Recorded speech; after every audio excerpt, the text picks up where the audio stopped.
Thermal expansion topic neat type easy questions பார்க்கலாம். First question, a solid ball of metal has spherical cavity inside it.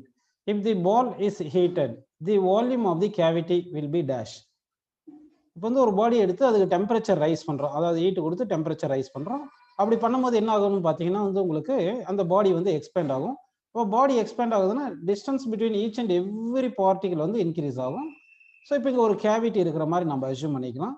நம்ம என்ன assume பண்ணிக்கணும்னா இங்கே வந்து when body temperature is rises, body gets expanded. That means distance between all the particles are increases ன்னு assume பண்ணிக்கிங்க. இப்போ இங்கே cavity இருக்கு இல்லைங்களா, இது கேவிட்டின்னு எடுத்துங்க. இது இந்த கேவிட்டியில் வந்து இந்த சர்க்கம்ஃபரன்ஸ் இருக்கு இல்லைங்களா, இந்த சர்க்கம்ஃபரன்ஸ்ல என்ன இருக்குன்னா பார்ட்டிகல்ஸ் இருக்கும். when temperature increases, distance between the particles increase ஆகும் இல்லையா, அப்போ distance between the particle increase ஆச்சுன்னா இந்த சர்க்கம்ஃபரன்ஸ் இன்க்ரீஸ் ஆகும், அப்போ இந்த கேவிட்டியும் இன்க்ரீஸ் ஆகும். ஸோ தட் இன்க்ரீசஸ் என்றதுதான் கரெக்டான ஆன்சர். அப்படி இல்லைன்னா என்ன அஸ்யூம் பண்ணிக்கிறீங்கன்னா இந்த கேவிட்டியும் ஒரு பாடி மாதிரி அஸ்யூம் பண்ணிக்கிட்டு when டெம்பரேச்சர் ரைஸ் பண்ணும்போது இந்த கேவிட்டி சைஸும் இன்க்ரீஸ் ஆகுது அப்படின்னு அஸ்யூம் பண்ணிக்கணும். அதாவது ஒரு மெட்டல் வந்து என்ன ஆகும்னா டெம்பரேச்சர் ரைஸ் பண்ணால் எக்ஸ்பேண்ட் ஆகும். அப்போ each and every part of the body expands when temperature rises அப்படின்னு அஸ்யூம் பண்ணிக்கிட்டீங்கன்னா இந்த கொஸ்டினுக்கு ஆன்சர் வந்து increases. First option correct. Second question பாருங்க, ratio among linear expansion coefficient alpha, area expansion coefficient beta and volume expansion coefficient gamma is அப்படின்னு கேட்டிருக்காங்க. ஆக்சுவலாக வந்து இங்கே லீனியர் எக்ஸ்பேன்ஷனுக்கு என்ன ஃபார்முலா பார்த்தீங்கன்னா final length is equal to initial length into 1 + alpha delta T அப்படின்னு எடுத்துக்கலாம். இதே வந்து ஏரியல் எக்ஸ்பேன்ஷன் எழுதும்போது A2 is equal to A1 into 1 + beta delta T அப்படின்னு நம்ம எடுத்துக்கிறோம். அடுத்து வந்து வால்யூம் எக்ஸ்பேன்ஷன்ல V2 is equal to V1 into 1 + gamma delta டின்னு எடுத்துக்கிறோம். இப்போ ஏரியாவுக்கு வந்து லெங்த் இன்ட்டு பிரெத்துன்னு போட்டுக்கலாம். அப்போ லெங்த் இன்ட்டு பிரெத்து போட்டிங்கன்னா ஏரியாவுக்கு வந்து ஃபார்முலா பாருங்க, ஏரியாவுக்கு வந்து லெங்த் இன்ட்டு பிரெத்து போட்டிங்கன்னா final length into breadth, final breadth is equal to initial length into initial breadth is equal to into 1 + alpha delta T. இது வந்து லெங்த்துக்கு, பிரெத்துக்கு போடும்போது அதுக்கு ஒரு 1 + ஆல்ஃபா டெல்டா டின்னு வரும். ஸோ இதை மல்டிப்ளை பண்ணும்போது நமக்கு என்ன வருது பார்த்தீங்கன்னா இந்த லெங்த் இன்ட்டு பிரெத் வந்து final area is equal to இது லெங்த் இன்ட்டு பிரெத் இனிஷியல் பண்ணும்போது இனிஷியல் ஏரியா இன்ட்டு இந்த 1 + alpha delta D into 1 + alpha delta D பண்ணும்போது என்ன வரும்னா 1 + நமக்கு இங்கே பாருங்க இந்த alpha delta D into alpha delta D வந்து ஒரு ஆல்ஃபா ஸ்கொயர் டெல்டா டி ஸ்கொயர்னு கிடைக்கும். அடுத்து வந்து இங்கே இந்த 2 டைம் ஆல்ஃபா டெல்டா டி வரும், அப்போ 2 ஆல்ஃபா டெல்டா டின்னு வரும். இந்த alpha very small, so that alpha square நெக்லிஜிபிள்னு எடுத்துக்கிட்டிங்கன்னா அப்போ final area is equal to initial area into 1 + நமக்கு 2 ஆல்ஃபா டெல்டா டின்னு கிடைச்சிருக்கு. ஓகேங்களா, அப்படின்னா பீட்டா பிளேஸ்ல என்ன கிடைச்சிருக்கு பாருங்க, 2 ஆல்ஃபான்னு கிடைச்சிருக்கு நமக்கு. ஓகேங்களா, ஸோ அப்போ பீட்டா இஸ் ஈக்குவல் டு 2 ஆல்ஃபான்னு வருது. சிமிலர்லி இதே மாதிரி நீங்க என்ன பண்றீங்கன்னா வால்யூமுக்கு வந்து லெங்த் இன்ட்டு பிரெத் இன்ட்டு ஹைட்னு போட்டீங்கன்னா அப்போ gamma is equal to 3 alpha அப்படின்னு கிடைக்கும். ஸோ நமக்கு alpha is to beta is to gamma தானப்பா வேணும். அப்போ ஆல்ஃபா வந்து ஆல்ஃபான்னு எடுத்துங்க, பீட்டா வந்து 2 ஆல்ஃபான்னு எடுத்துக்கோங்க, இங்கே கண்டுபிடிச்சிருக்கோம். அதே மாதிரி காமா வந்து 3 டைமென்ஷன். இப்போ ஞாபகம் லெங்த் என்ன 1 டைமென்ஷன், ஏரியா 2 டைமென்ஷன், 2 டைமென்ஷனால 2 ஆல்ஃபான்னு வச்சுங்க. வால்யூம் வந்து 3 டைமென்ஷனால காமாக்கு வந்து 3 ஆல்ஃபா, 3 டைம்ஸ் ஆஃப் லீனியர் எக்ஸ்பென்ஷன் அப்படின்னு ஞாபகம் வச்சுங்க. ஸோ இங்கே பீட்டாக்கு 2 ஆல்ஃபா போட்டோம், காமாக்கு 3 ஆல்ஃபான்னு போட்டோம், ஆல்ஃபா கேன்சல் பண்ணிடுங்க. ஸோ ஆன்சர் 1:2:3 அப்படின்னு நமக்கு கிடைக்கும். ஸோ இந்த கொஸ்டின் கரெக்ட் ஆன்சர் வந்து 1:2:3. அடுத்த கொஸ்டின் போலாம் பாருங்க. bimetallic strips are used for, bimetallic strips என்ன பார்த்தீங்கன்னா 2 metals different temperature coefficient of linear expansion இருக்கிற சப்ஸ்டன்ஸை எடுத்துக்கிறோம் நம்ம. அப்படி எடுத்தீங்கன்னா அந்த சப்ஸ்டன்ஸ் வந்து அதாவது 2 மெட்டல் பிளேட்ஸ் ஈக்குவல் டைமென்ஷனா இருக்கிறது எடுத்துக்கிறோம். இதுல வந்து என்ன பண்றோம்னா இது ஃபர்ஸ்ட் மெட்டலுக்கு ஆல்ஃபா 1, செகண்ட் மெட்டலுக்கு ஆல்ஃபா 2. இப்போ டெம்பரேச்சர் இன்க்ரீஸ் பண்ணும்போது என்ன ஆகும்னா ஆல்ஃபா அதிகமாக இருக்கிறது, நம்ம example alpha 1 greater than alpha 2 அப்படின்னு எடுத்துட்டோம்னா ஆல்ஃபா கிரேட்டராக இருக்கிறது வந்து கான்வெக்ஸ் சர்ஃபேஸாகவும் ஆல்ஃபா கம்மியாக இருக்கிறது கான்கேவ் சர்ஃபேஸாகவும் பெண்ட் ஆயிருக்கும். ஸோ இந்த மாதிரி இருக்கும். இதை வந்து எங்கெங்கே யூஸ் பண்ணுறோம்னா தெர்மோஸ்டாட்டில் யூஸ் பண்ணுறோம். அதே மாதிரி இந்த சுவிட்சஸ் எலக்ட்ரிக் சர்க்கியூட்ஸில் சுவிட்சஸாகவும் யூஸ் பண்ணுறோம் இது. அதே மாதிரி மெட்டல் தெர்மோமீட்டர்ஸ்லையும் யூஸ் ஆகுது. அதனால இது வந்து ஆல் ஆஃப் தி எபோவ் அப்படின்னு நம்ம எடுத்துக்கிறோம். நெக்ஸ்ட் கொஸ்டின் பாருங்க, the temperature of a physical pendulum whose time period is t is raised by delta theta. The change in its time period is, ஆக்சுவலாக வந்து டைம் இங்கே வந்து பார்த்தீங்கன்னா temperature of a physical pendulum சொல்லியிருக்காங்க. எனவே வந்து இங்க நமக்கு time period is directly proportional to square root of length அப்படின்னு நமக்கு வரும். டைம் பீரியட் வந்து directly proportional to square root of length இருக்கு. அப்போ time period is equal to some constant into L power 1/2ன்னு போட்டுக்கலாம். L பவர் 1/2ன்னு போட்டுங்க. இப்போ இந்த fractional change in time, fractional change in time by original time is equal to இந்த L மட்டும் தான் வேரியபிள், K வேரியபிள் கிடையாது. அதனால K வேரி ஆகுதுன்னு அதை விட்டுட்டோம். இந்த L பவர் 1/2 வந்து ஃப்ராக்ஷனல் வேல்யூ பார்த்தீங்கன்னா என்ன வரும் பார்த்தீங்கன்னா 1/2 டெல்டா L பை L அப்படின்னு நமக்கு வந்திருக்கும். இதுல இருந்து நமக்கு சேஞ்ச் இன் டைம் தானே கேட்டிருக்காங்க. அப்போ சேஞ்ச் இன் டைமுக்கு என்னன்னா delta T is equal T இந்த பக்கம் கொண்டு வந்திருக்கோம், half into T into delta L divide by L. Next வந்து பார்த்தீங்கன்னா சேஞ்ச் இன் லெங்க்த்துக்கு வந்து formula L alpha delta T என்ற ஃபார்முலா உங்களுக்கு தெரியும். இதுல இருந்து delta L divide by L is equal என்ன வருது பாருங்க, alpha delta T. Delta T தான் இங்க என்ன சொல்லியிருக்காங்கன்னா டெல்டா டீட்டான்னு சொல்லியிருக்காங்க. அப்போ டெல்டா T பிளேஸ்ல டெல்டா டீட்டான்னு போட்டுக்கோங்க. இப்போ இந்த ஈக்குவேஷனை நம்ம டெல்டா L பை L பிளேஸ்ல என்ன போடுறோம்னா ஆல்ஃபா டெல்டா டீட்டான்னு போட்டுருங்க. அப்படி பார்த்தீங்கன்னா change in time is equal to half into actual time into delta L by L வந்து ஆல்ஃபா டெல்டா டீட்டா அப்படின்னு நமக்கு கிடைக்குது. ஸோ ஃபோர்த் கொஸ்டினுக்கு ஆன்சர் வந்து ஃபர்ஸ்ட் ஆப்ஷன் கரெக்டான ஆன்சர். அடுத்து ஃபிஃப்த் கொஸ்டின் போலாம் பாருங்க. On heating a liquid having coefficient of volume expansion alpha in a container having coefficient of linear expansion alpha by 2, the level of the liquid in the container would அப்படின்னு கேட்டிருக்காங்க. ஆக்சுவலா இங்க என்ன கொடுத்திருக்காங்க பாருங்க, லிக்விடுக்கு வால்யூம் எக்ஸ்பென்ஷன், லிக்விடுக்கு volume expansion of liquid வந்து ஆல்ஃபான்னு கொடுத்திருக்காங்க. ஆனா கண்டெய்னருக்கு லீனியர் எக்ஸ்பென்ஷன் வந்து ஆல்ஃபா பை 2 கொடுத்தாங்க. கண்டெய்னர் அது கிளாஸ் வெசல்னு அசியூம் பண்ணி அதுக்கு ஆல்ஃபா பை 2 கொடுத்துருக்காங்க. அப்போ கண்டெய்னருக்கு வால்யூம் எக்ஸ்பென்ஷன் வந்து 3 டைம்ஸ் ஆஃப் லீனியர் எக்ஸ்பென்ஷன் பண்ணணும். அப்படி போட்டிங்கன்னா வந்து 3 இன்ட்டு ஆல்ஃபா பை 2ன்னு வந்திருக்கு. இதுல இருந்து நமக்கு என்ன புரிஞ்சிருக்குன்னா கண்டெய்னருக்கு எக்ஸ்பென்ஷன் கிரேட்டர் தேன் லிக்விட் எக்ஸ்பென்ஷன் அப்படின்னு புரிஞ்சுங்க. இப்போ ஒரு கண்டெய்னர் எடுத்துக்கிறோம், இது ஒரு கண்டெய்னர் எடுத்துட்டு இதுல வந்து லிக்விட் எடுத்துக்கிறோம். நம்ம இங்க லிக்விட் எடுத்திருக்கோம், ஓகேங்களா? இப்படி லிக்விட் எடுக்கிறோம். இப்போ ஹீட் வந்து நம்ம கொடுக்குறோம். ஹீட் கொடுத்தோம்னா வந்து இந்த heat absorb by liquid as well as கண்டெய்னரா இருக்கும், ஓகேங்களா? அப்போ கண்டெய்னரும் எக்ஸ்பேண்ட் ஆகும், லிக்விடும் எக்ஸ்பேண்ட் ஆகும். Liquid expansion more than container expansion இருந்தால் லிக்விட் லெவல் ரைஸ் ஆகும். இதே container expansion greater than liquid expansion ஆயிருச்சுன்னா அப்போ லிக்விட் லெவல் குறைஞ்சிடும். ஏன்னா கண்டெய்னர் நல்லா எக்ஸ்பெண்ட் ஆயிருதுனால, அதிகமாக எக்ஸ்பெண்ட் ஆகிறதுனால. கண்டெய்னர் எக்ஸ்பென்ஷனும் லிக்விட் எக்ஸ்பென்ஷன் ஈக்குவல் ஆயிருச்சுன்னா அப்போ லெவல் மாறாது. இங்க நமக்கு என்ன வந்துருக்கு பாருங்க, container glass expansion is greater than liquid expansion அப்படின்னு வந்திருக்கு. ஏன்னா container expansion 3 alpha by 2, liquid expansion ஆல்ஃபான்னு இருக்கு. அதனால கண்டெய்னர் எக்ஸ்பேண்ட் ஆகுறது அதிகமா இருக்குதுனால லிக்விட் எக்ஸ்பேண்ட் கம்மியா இருக்குதுனால லிக்விட் நமக்கு எப்படி தெரியும்னா appears to fall அப்படின்னு வரும். So that இந்த கொஸ்டினுக்கு answer fall. Second option correct. Next question பாருங்க. ABCD is a thin iron sheet. A hole with radius R is made in it in the middle. If we heat up this sheet, what will happen to the hole? ஆக்சுவலாக வந்து ஒரு metal எடுத்துக்கிட்டு நம்ம அயன்ன்றது metal என்ன ஆகும்னா temperature rice பண்ணோம்னா அது expand ஆகும். Each and distance between each and every particle increase ஆகும். இப்போ இங்கே ஒரு ஹோல் போட்டிருக்கோம். இந்த ஹோலுடைய சர்க்கம்பரன்ஸில் நிறைய ஆட்டம்ஸ் எடுக்கலாம் பாருங்க.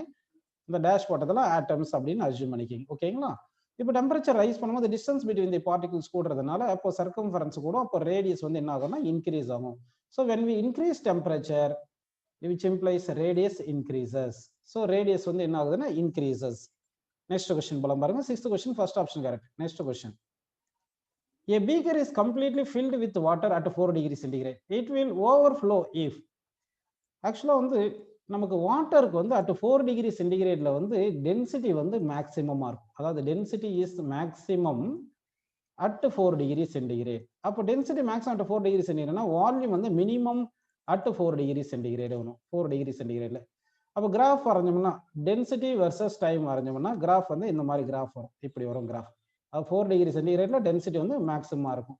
அதே மாதிரி volume versus time temperature graph வரைஞ்சிங்கன்னா வால்யூம் வந்து எப்படி இருக்கும் பார்த்தீங்கன்னா உங்களுக்கு 4 degree centigradeல தான் மினிமமா இருக்கும். அப்போ temperature less than 4 degree centigrade வந்தாலும் சரி, கிரேட்டர் தேன் 4 degree centigrade வந்தாலும் பாருங்க வால்யூம் வந்து என்ன ஆகுது, இன்க்ரீஸ் ஆகுது. அப்போ ஹீட் பண்ணாலும் ஓவர்ஃப்ளோ ஆகும், கூல் பண்ணாலும் ஓவர்ஃப்ளோ ஆகும். Both heated and cooled above and below 4 degree centigrade respectively. So வாட்டருக்கு என்ன ஞாபகம் வச்சுக்கிறீங்கன்னா at 4 degree centigrade density maximum, volume minimum. So 4 degree centigrade கம்மியாக இருந்தாலும் அதிகமாக இருந்தாலும் வால்யூம் வந்து இன்க்ரீஸ் ஆகும். அதனால both heated and cooled above and below 4 degree centigrade respectively. So seventh கொஸ்டினுக்கு third option correct answer. Next question போலாம் பாருங்க. A bar of iron 10 centimeter at 20 degree centigrade at 19 degree centigrade at 19 degree centigrade it will be, அதாவது 20 degree centigrade 10 centimeter இருக்கு. அப்போ 19 degree centigradeல என்ன ஆகும் அப்படின்னு கேட்டிருக்காங்க. சரி, அப்படின்னா வந்து நமக்கு சேஞ்ச் இன் லெங்க்த்துக்கு ஃபார்முலா வந்து change in length equal to L alpha delta D. Delta D என்றது T2 minus T1 final temperature minus initial temperature. L வந்து 10 சென்டிமீட்டர் கொடுத்துருக்காங்க, ஆல்ஃபா வந்து 11 × 10 பவர் மைனஸ் 6 கொடுத்துருக்காங்க. டெல்டா டி வந்து பாருங்க டெம்பரேச்சர் 19 மைனஸ் 20. அப்போ answer minus வருது. மைனஸ் என்ன அர்த்தம், லெங்த் வந்து டிக்ரீஸ் ஆகுது, ஸோ ஷார்ட்டர் அப்படின்னு எடுத்துக்கணும். இந்த வேல்யூ 1ன்னு வருது. இப்போ 11 × 10 பவர் மைனஸ் 6 × 10 என்ன வரும் பார்த்தீங்கன்னா 11 × 10 பவர் மைனஸ் 5 சென்டிமீட்டர்ல நமக்கு லெங்த் கொடுத்தனால ஆன்சர் வந்து சென்டிமீட்டர்ல இருக்கு. ஸோ 11 × 10 பவர் மைனஸ் 5 ஷார்ட்டர் அப்படின்னு எடுத்துக்கலாம். So third option correct. Next question பாருங்க, 9th question. A steel tape gives correct measurement at 20 degree centigrade. A piece of wood is being measured with the steel tape at 0 degree centigrade. The reading is 25 centimeter on the tape. The real length of the given piece of wood must be dash அப்படின்னு கேட்டிருக்காங்க நம்ம question.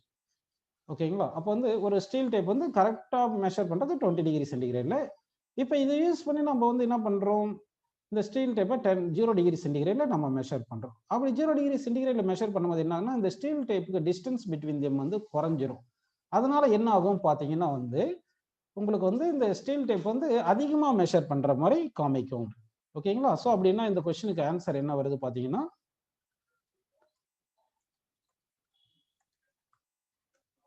Answer வந்து இந்த steel tape வந்து the real length of the given piece wood. அதாவது இங்க என்ன சொல்லியிருக்காங்க, இந்த 25 சென்டிமீட்டர் ஆன் தி டேப் தானே இருக்கு. அப்போ இது வந்து என்ன பண்ணலாம், இதுதான் ஒரு உட்டன் பிளாக் எடுத்துங்க. இந்த ஸ்டீல் டேப் 10 சென்டிமீட்டர்ல நீங்க மெஷர் பண்ணீங்கன்னா ஆக்சுவலா அதிகமா மெஷர் பண்ற மாதிரி காமிக்கும். ஏன்னா வந்து டிஸ்டன்ஸ் பிட்வீன் தேம் வந்து ஆக்சுவல் லெங்த்தை விட குறைஞ்சிருக்கும். ஓகேங்களா? அப்போ வந்து அதிகமான லெங்த்தை மெஷர் பண்ற மாதிரி இருக்கு. ஆக்சுவலா இது வந்து ஒரு 24 சென்டிமீட்டர் இருக்குன்னு வச்சுங்க.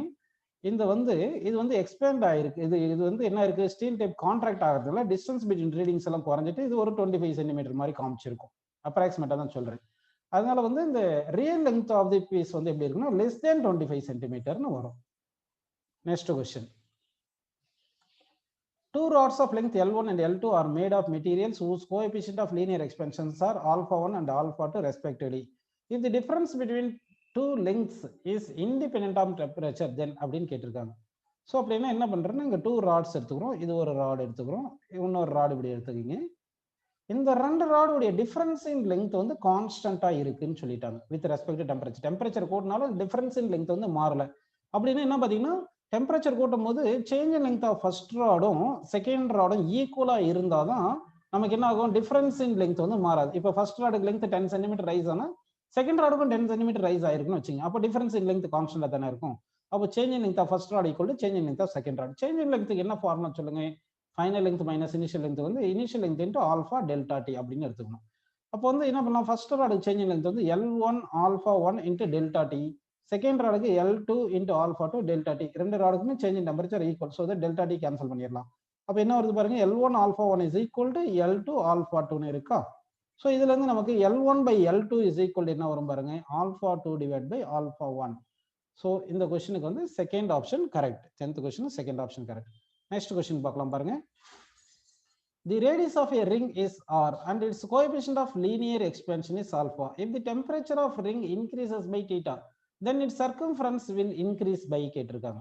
அப்போ சர்க்கம்ஃபரன்ஸும் ஒரு லெங்த் மாதிரி அஸ்யூம் பண்ணிக்கிட்டீங்கன்னா, இப்போ இந்த ரேடியஸ் ஆர் இருக்கு இல்லையா, அப்போ சர்க்கம்ஃபரன்ஸ் இனிஷியல் சர்க்கம்ஃபரன்ஸ் எவ்வளோ எடுத்துக்கலாம்னா 2πr எடுத்துக்கலாம். ஓகேங்களா? நமக்கு சர்க்கம்ஃபரன்ஸ் வில் இன்க்ரீஸ் பை கேட்டிருக்காங்க. அப்போ இன்க்ரீஸ் இன் சர்க்கம்ஃபரன்ஸ் வேணும்.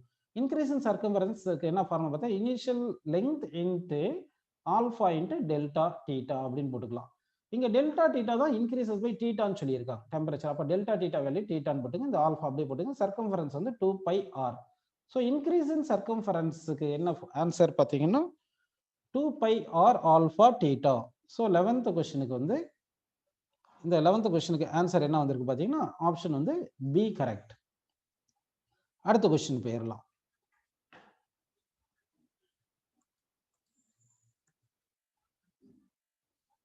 If two rods of length L and 2L having coefficient of linear expansions of alpha and 2 alpha respectively are connected end to end, the average coefficient of linear expansion of the composite rod equal to dash அப்படின்னு கேட்டிருக்காங்க.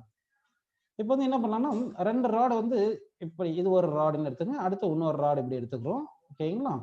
First ராடுக்கு length L, all coefficient of linear expansion alpha, second ராடுக்கு length 2L, coefficient of expansion 2 ஆல்ஃபான்னு கொடுத்துருக்காங்க. இப்போ இது ரெண்டு ராடும் சேர்ந்து எஃபெக்டிவா ஈக்குவலன்ட் ஒரு ராடு அப்படின்னு அஸ்யூம் பண்ணிப்போம். இதுக்கு லெங்த் 3 ஆல்ஃபான்னு எடுத்துக்கிட்டு இதனுடைய லீனியர் கோஎஃபிஷியன்ட் ஆல்ஃபா டேஷ்னு வச்சுங்க. இப்போ இந்த செயின் லெங்த் ஆஃப் இந்த ஃபர்ஸ்ட் ராடுக்கு வந்து டெல்டா எல் எடுத்துங்க, ஃபர்ஸ்ட் ராடுக்கு வந்து டெல்டா L1 எடுத்துங்க, செகண்ட் ராடுக்கு டெல்டா L2 எடுத்துங்க, டெல்டா L2 எடுத்துக்கலாம். ஓகேவா? எஃபெக்டிவ் ராடுக்கு delta L change in length, first ராடுக்கு டெல்டா L1, செகண்ட் ராடுக்கு டெல்டா L2. அப்போ எஃபெக்டிவ் ராடுக்கு change in length is equal to sum of change in length of first rod and second rod அப்படின்னு எடுத்துக்கலாம். இப்போ change in length of the first ராடுக்கு இது effective ராடுக்கு என்ன ஃபார்முலா பார்த்தீங்கன்னா லெங்த் இன்ட்டு, அதாவது சேஞ்ச் இன் லெங்த் ஃபார்முலா வந்து actual length into alpha into delta D போடணும். அப்போ ஆக்சுவல் லெங்த் வந்து 3L இருக்கு, எஃபெக்டிவ் ஆல்ஃபா வந்து ஆல்ஃபா டேஷ்னு போட்டுக்குங்க, இன்ட்டு டெல்டா டீட்டா அப்படின்னு போட்டுக்கலாம். இஸ் ஈக்குவல் ஃபர்ஸ்ட் ராடுக்கு என்ன ஃபார்முலா பாருங்க, L alpha delta theta, second ராடுக்கு என்ன பாருங்க 2L into 2 alpha into delta theta அப்படி வருது. டெல்டா டி காமனா கேன்சல் பண்ணிடலாம், அதே மாதிரி எல்லும் காமனா கேன்சல் பண்ணிடுங்க. இப்போ இங்க என்ன இருக்கு பாருங்க 3 ஆல்ஃபா டேஷ் இருக்கு, ரைட் சைட்ல என்ன இருக்கு ஆல்ஃபா, இங்க 2 இன்ட்டு 2 ஆல்ஃபா 4 ஆல்ஃபா, இங்க 4 ஆல்ஃபா, இங்கிட்டு ஒரு ஆல்ஃபா இருக்கு, கரெக்டுங்களா? இங்க ஒரு ஆல்ஃபா இருக்கு, அது ஒரு plus alpha, alpha plus 4 alpha 5 alpha, that is equal to 3 alpha dash. So alpha dash equal to 5 alpha by 3. This is the effective coefficient of linear expansion. So 12th question is third option correct. அடுத்த question போலாம் பாருங்க. A meter rod of silver at 0 degree centigrade is heated to 100 degree centigrade. Its length is increased by 0.19 centimeter. Coefficient of volume expansion of the silver ன்னு கேட்டிருக்காங்க. So இப்போ நமக்கு என்ன கொடுத்துருக்காங்க பார்த்தீங்கன்னா சேஞ்ச் இன் டெம்பரேச்சர் வந்து 100 டிகிரி சென்டிகிரேட், 100 அதாவது 0லேருந்து 100 போகிறதுனால 100 - 0 100 டிகிரி சென்டிகிரேட் சொல்லியிருக்காங்க. இன்க்ரீசிங் லெங்த் வந்து 0.19 சென்டிமீட்டர்.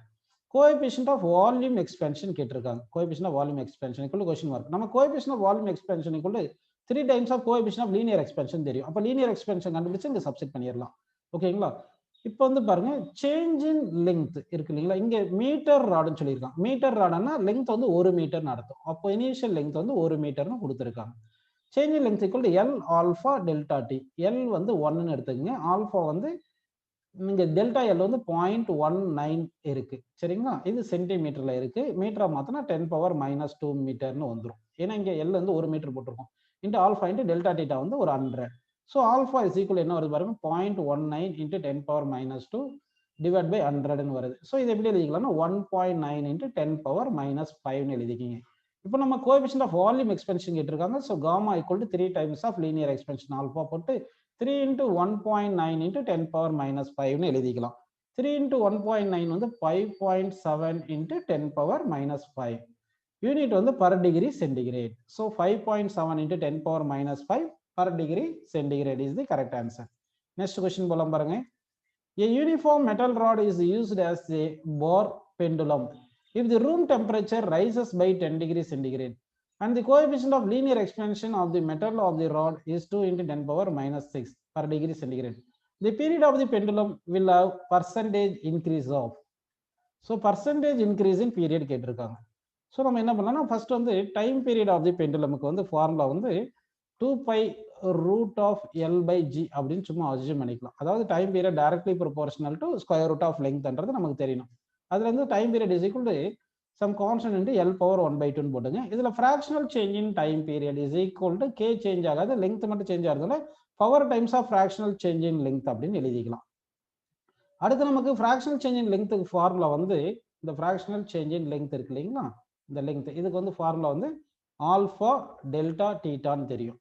ஸோ அப்போ இந்த டெல்டா L பை எல் பிளேஸ்ல ஆல்ஃபா டெல்டா டி சப்ஸ்டிட் பண்ணீங்கன்னா delta T divide by T, delta T by T என்றதான் fractional change in time period. That is equal of into delta L by L வந்து alpha delta டீட்டான்னு போட்டாச்சு. இப்போ வந்து ஆஃப்னு எழுதிக்கிங்க. இந்த alpha எவ்வளோ கொடுத்துருக்காங்க பாருங்க 2 இன்ட்டு 10⁻⁻6 2 இன்ட்டு 10⁻⁻6ன்னு எழுதிட்டோம். இந்த டெல்டா டீட்டா இருக்கு இல்லையா, ரைஸ் இன் டெம்பரேச்சர் வந்து 10 டிகிரி சென்டிகிரேட் அப்படின்னு இருக்கு. ஸோ இந்த 2 கேன்சல் பண்ணிட்டோம். 10⁻⁻6 இன்ட்டு 10 வந்து என்ன வருது பார்த்தீங்கன்னா 10⁻⁻5 கிடைச்சிருக்கு. இது டெல்டா டி பை டி. ஆனால் நம்ம கேட்டது பர்சன்டேஜ் சேஞ்ச் இன் வேல்யூ தானே கேட்டிருக்காங்க. அப்போ பர்சன்டேஜில் மாற்றணும்னா 10 power minus 5 into 100% போட்டுக்கணும்.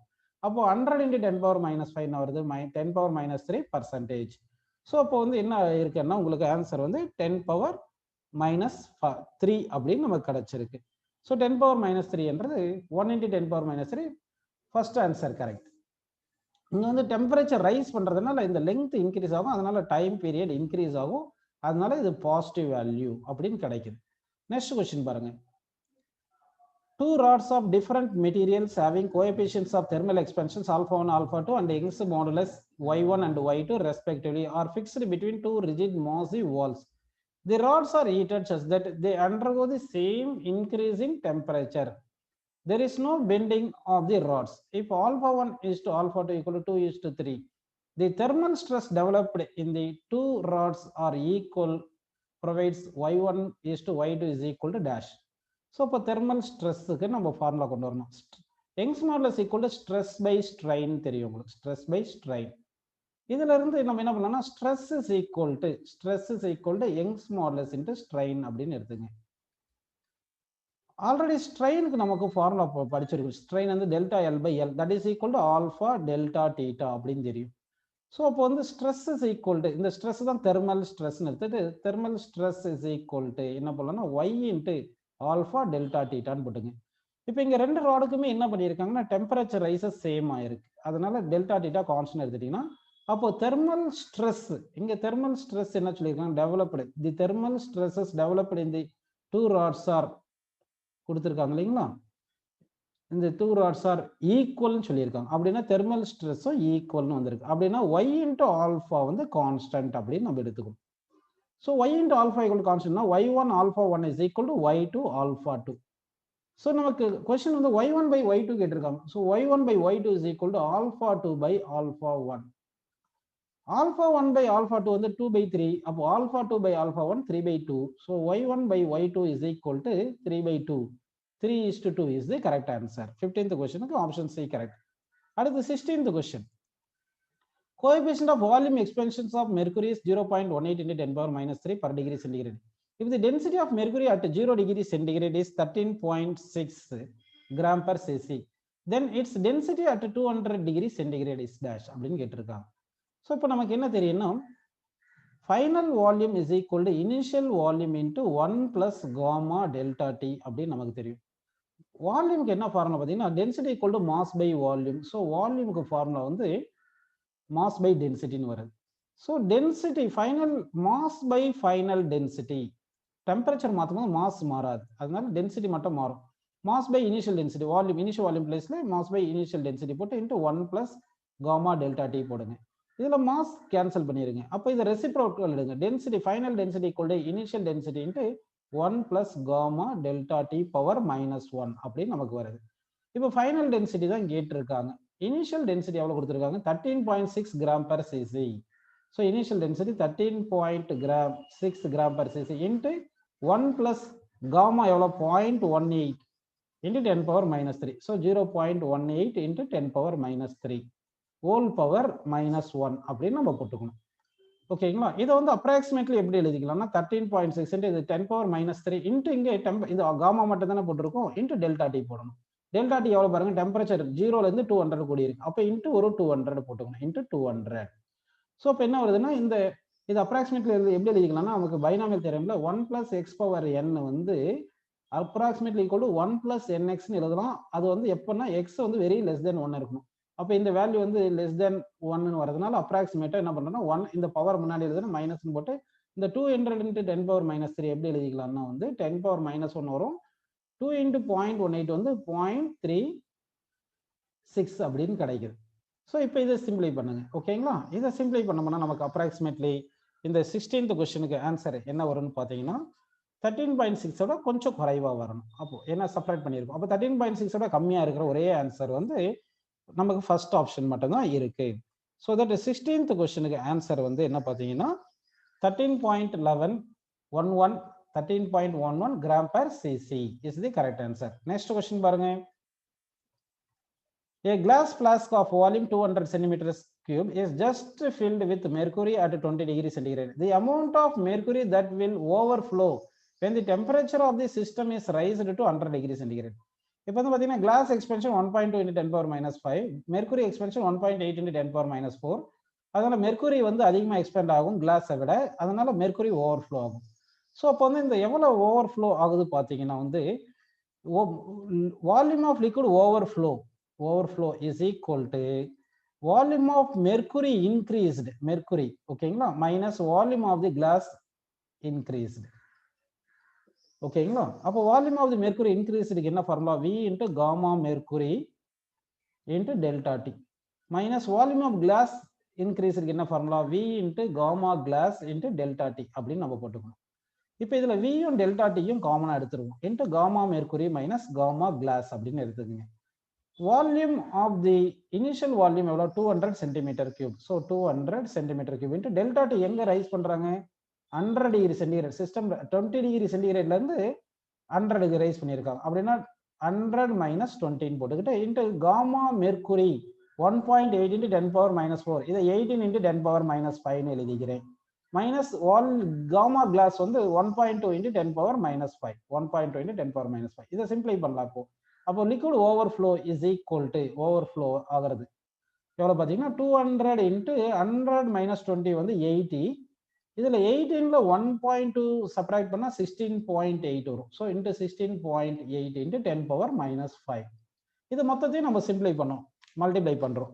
இது மொத்தத்தையும் நீங்கள் மல்டிப்ளை பண்ணீங்கன்னா ஆன்சர் என்ன வரும் பார்த்தீங்கன்னா 2.52 சென்டிமீட்டர் கியூப் அப்படின்னு நமக்கு கிடைக்கும். So answer for 17th question is 17th கொஸ்டினுக்கு ஆன்சர் வந்து இதை மல்டிப்ளை பண்ணீங்கன்னா ஆக்சுவலாக வந்து 2.69 வரும். 2.69 சென்டிமீட்டர் கியூப்னு வரும். 2.69 சென்டிமீட்டர் கியூப் வரும். அதனால வந்து ஆன்சர் வந்து என்ன ஆன்சர்? கரெக்டான ஆன்சர் பார்த்தீங்கன்னா ஆப்ஷன் பி வந்து கரெக்டான ஆன்சர். அடுத்த கொஸ்டின் போலாம் பாருங்க. Solid expands on heating because அப்படின்னு கேட்டிருக்காங்க. சாலிட் எதனால எக்ஸ்பேண்ட் ஆகுது அப்படின்னு பார்த்தோம்னா ஆக்சுவலாக வந்து இந்த சாலிடுக்கு வந்து இந்த பொட்டன்ஷியல் எனர்ஜி டிஸ்டன்ஸ் கிராஃப் வரைஞ்சோம்னா, இந்த பொட்டன்ஷியல் எனர்ஜி டிஸ்டன்ஸ் கிராஃப் வரையும் போது எப்படி வரும்னா உங்களுக்கு இந்த மாதிரி இப்படி வந்திருக்கும். இப்போ வந்து இந்த லைன் வந்து ஒரு லைன் எடுத்தோம்னா ஒரு சிமெட்ரி ஒரு லைன் எடுத்து ரெஃபரன்ஸ் லைன், இந்த ரெஃபரன்ஸ் லைனுக்கு லெஃப்ட் சைடும் ரைட் சைடும் பார்த்தீங்கன்னா அன்சிமெட்ரியா இருக்கும் கிராஃப். அன்சிமெட்ரியா இருக்கிறதுனால என்ன ஆகும்னா டிஸ்டன்ஸ் பிட்வீன் தி மாலிகூல்ஸ் வந்து டெம்பரேச்சர் வந்து ரைஸ் ஆக, அதாவது பொட்டன்ஷியல் எனர்ஜி டிஸ்டன்ஸுக்கு வரைஞ்சிருக்கேன். டிஃப்ரெண்ட் டெம்பரேச்சருக்கு கிராஃப் வந்து இந்த மாதிரி வருது. டெம்பரேச்சர் ரைஸ் ஆக என்ன ஆகுதுன்னா உங்களுக்கு டிஸ்டன்ஸ் பிட்வீன் மாலிகூல்ஸ் இன்க்ரீஸ் ஆகுது. அந்த டிஸ்டன்ஸ் பிட்வீன் மாலிகூல்ஸ் இன்க்ரீஸ் ஆகிற மாதிரி நம்ம வரையணும்னா அது பொட்டன்ஷியல் எனர்ஜி டிஸ்டன்ஸ் கர்வ் எப்படி இருக்குன்னா அசிமெட்ரியா இருக்கணும். சிமெட்ரியா இருந்துச்சுன்னா டிஸ்டன்ஸ் மாறாது, அப்போ எக்ஸ்பேண்ட் ஆகாது.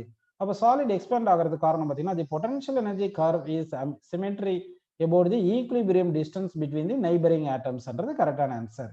ஸோ 18th கொஸ்டினுக்கு 4th ஆப்ஷன் கரெக்ட். அடுத்து 19th கொஸ்டின் பாருங்க. The coefficient of linear expansion of crystal in one direction is alpha 1 and that in other two directions perpendicular to it is alpha 2. The coefficient of cubical expansion அப்படின்னு கேட்குறாங்க. So இப்போ வந்து ஒரு cube கொடுத்துருக்காங்க. அதுக்கு வந்து என்ன பண்ணலாம்னா அந்த கியூபுக்கு வந்து சைட் லெங்த் வந்து எல்னு எடுத்துக்கிட்டோம்னா இனிஷியல் வால்யூம் வந்து L1 கியூப்னு எடுத்துங்க. ஃபைனல் வால்யூம் என்ன வரும் பார்த்தீங்கன்னா டிஃப்ரெண்டாக இருக்கும். ஏன்னா ஒரு சைடில் வந்து எக்ஸ்பென்ஷன் சேமாக இருக்கு, மற்ற ரெண்டு சைடில் டிஃப்ரெண்டாக இருக்கு. அப்போ வந்து L1 இன்ட்டு இது அதாவது ஒன்று L1 டேஷ்னு வச்சுங்க ஃபைனல் லெங்த் இன்ட்டு மற்ற ரெண்டு லெங்த் இருக்கு இல்லைங்களா அதுக்கு L2 ஸ்கொயர் அப்படின்னு நம்ம வச்சுக்கலாம். இப்போ வந்து என்ன ஃபார்முலா பார்த்தீங்கன்னா இந்த ஆல்ஃபா 1 இருக்கு இல்லையா அதுக்கு வந்து ஃபைனல் லெங்த் அதாவது L1 டேஷ்னு சொல்லியிருக்கோம் இல்லைங்களா, தட் இஸ் என்ன வரும்னா L1 into 1 plus alpha 1 delta டின்னு வந்திருக்கும். இதே மாதிரி L2 இருக்கு இல்லைங்க, தட் இஸ் என்ன வரும் பார்த்தீங்கன்னா அது ஃபைனலுக்கு வந்து L2 into 1 plus alpha 2 delta டின்னு வரும். ஓகேங்களா, இப்போ நம்ம final volume is equal to initial volume into 1 plus gamma into இது 1 பிளஸ் காமா டெல்டா டின்னு ஒரு ஃபார்முலா. அடுத்து நாம என்ன பண்ணலாம்னா இங்கே இந்த ஃபைனல் லெங்த் செகண்ட் டைப் இருக்கு இல்லைங்களா அதை வந்து தனியாக எழுதிக்கிறோம். Final length second type square into ஒரு லெங்த் ஃபைனல் லெங்த் வந்து ஆல்ஃபா 1 இருக்கிற லெங்த்தும் ஆல்ஃபா 2 இருக்கிற லெங்த்தும் எழுதும் போது இது சிம்பிளை பண்ண என்ன வருதுன்னா L1 into L2 square into இது சிம்பிளை அப்ராக்சிமேட் பண்ணீங்கன்னா அதாவது ஆல்ஃபா 1 இன்ட்டு ஆல்ஃபா 2 டர்ம்ஸ் எல்லாம் நெக்லிஜிபிள் போட்டுக்கணும். ஏன்னா ஆல்ஃபாவே கம்மியாக இருக்கும். ஸோ ஆல்ஃபா 1 இன்ட்டு ஆல்ஃபா 2ன்னு போடும்போது அது இன்னும் ரொம்ப கம்மியாயிரும். அதனால இதை சிம்பிளை பண்ணும்போது நமக்கு என்ன வரும் பார்த்தீங்கன்னா 1 plus alpha 1 plus 2 alpha 2 into delta T அப்படின்னு நமக்கு கிடைச்சிருக்கும். இப்போ இதுக்கு வந்து மொத்தமாக சேர்ந்து இதுதான் ஃபைனல் வால்யூம், இது வந்து இனிஷியல் வால்யூம்னு வரும். that is equal கிடையாது இன்ட்டுன்னு போட்டுட்டு 1 plus alpha 1 plus 2 alpha 2 into delta t அப்படின்னு நம்ம எடுத்துக்கிறோம். ஸோ இப்போ இங்கே கம்பேர் பண்ணும்போது இங்கே காமா பிளேஸ்ல என்ன இருக்கு பார்த்தீங்கன்னா ஆல்ஃபா 1 plus 2 alpha 2 வரதுனால ஆல்ஃபா 1 plus 2 alpha 2. அப்படி இல்லைன்னா சிம்பிளா எப்படி அஸ்யூம் பண்ணிக்கிறீங்கன்னா வந்து இப்போ 3 டைமென்ஷன் தானே, இது எக்ஸ் ஆக்சிஸ், இது ஒய் ஆக்சிஸ், இது ஜெட் ஆக்சிஸ் மாதிரி எடுத்துக்கோங்க. எக்ஸ் ஆக்சிஸ்ல ஆல்ஃபா 1 இருக்கு, ஒய் ஆக்சிஸ்ல ஆல்ஃபா 2 இருக்கு, எக்ஸ்பென்ஷன் லீனியர் எக்ஸ்பென்ஷன், ஜெட் ஆக்சிஸ்ல ஆல்ஃபா 3 இருக்கு. வால்யூம் எக்ஸ்பென்ஷன் காமாக்கு என்ன பண்ணணும், இந்த 3 டைமென்ஷன்ல இருக்கிறது ஆட் பண்ணிக்கணும். அப்போ alpha 1 plus alpha 2 plus alpha 2 போட்டீங்கன்னா alpha 1 plus 2 alpha 2 is the volume expansion அப்படின்னு நமக்கு 19th கொஸ்டினுக்கு தேர்ட் ஆப்ஷன் கரெக்ட். அடுத்து 20th question. A steel rod of diameter 1 cm is clamped firmly at each end when it is temperature is 25 degrees centigrade so that it cannot contract on cooling. The tension in the rod at 0 degrees centigrade where alpha and Young's modulus are given. இப்போ என்ன பண்றோம்னா ஒரு steel rod இருக்கு, இந்த ஒரு steel ராடை வந்து என்ன பண்ணிட்டாங்கன்னா கிளாம்ப் பண்ணிட்டாங்க, நல்லா கிளாம்ப் பண்ணிட்டாங்க. கிளாம்ப் பண்ணதுனால என்ன ஆகும்னா இந்த லெங்த் வந்து கான்ட்ராக்ட் ஆகாது, டெம்பரேச்சர் வந்து சேஞ்ச் பண்றதுனால. அப்போ டெம்பரேச்சர் சேஞ்ச் பண்ணும்போது இது கான்ட்ராக்ட் ஆக ட்ரை பண்ணும்போது இந்த கிளாம்ப் வந்து ஸ்ட்ரெச் பண்ணிடும். அதனால வந்து என்ன ஆயிருதுன்னா இங்க வந்து டென்ஷன் டெவலப் ஆகுது. அந்த டென்ஷன் எப்படி கண்டுபிடிக்கிறோம்னா Young's modulus equal to stress by strain போட்டுக்கலாம். Young's modulus stress by strain போட்டு stress is equal to Young's modulus into strain போட்டுக்கலாம். ஓகேங்களா? இப்போ ஸ்ட்ரெஸ் தான் வந்து tension by area is equal Young's modulus into strain தான் டெல்டா எல் பை எல்.